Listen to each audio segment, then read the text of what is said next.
fanompovavahana lehibe no nentina nanamariana ireo lanonana telo sosina ho an'ny fikambanan'ny mpampiely baiboly eto Madagasikara anatin'ny FMBM izany.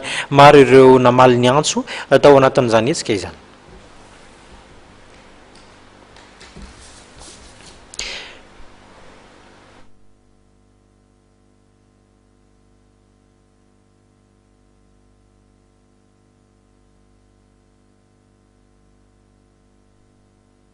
Lanonana telo sosina be zao nakalazana fikambanana mampely baiboly eto Madagasikara na ny FMBM dia ny fankalazana ny fahavalopolo amby zato taona ny baiboly teto Madagasikara, ny fahadimapolo taona nisy ny FMBM ary ny fahadimy amby dimapolo taona nazon'ny Madagasikara ny fahaleovantenany.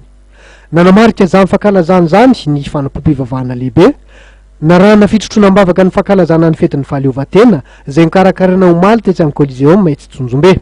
Tsy misy milaza ny mamy satria efa zatra manontaniky ny roa loatra ny fanaovan-dratsy ka tsy afaka hiverina amin'ny intsony izy.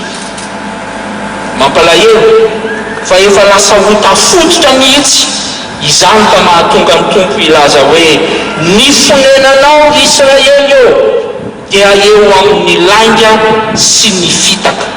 Nanamarika ny fotoana ny fiarabanareo nahazo valosoa dia ny pasteur Rahery Vahatraina Hubert sy ny filohan'ny komity mpikarakara ny fahadimapolo taona ny FMBM. Nandrisy ty fanampom-pivavahana ty ihany koa no nametrahana ny vina ho an'ny FMBM ho andreo taona misingeringerina mbola ho avy. Tonga nanome voninahitra ty fotoan-dehibe ty ny filoham-pirenena Andriamatoa Rajaonary Mampianahery sy ny Prime Ministre lehiben'ny gouvernemanta Andriamatoa Ravelonarivo Jean. Dia izay ny tompoko lasa tompoko vavy no anakatonantsika izany ny pejin'ny fampalalama vao tamin'ity takarivany alatsinainy ity. Isaorana ianao nanaraka izany hatramin'ny farany ary mbola mifamme fotoana etsika ho amin'ny rapitso talata veloma tompoko.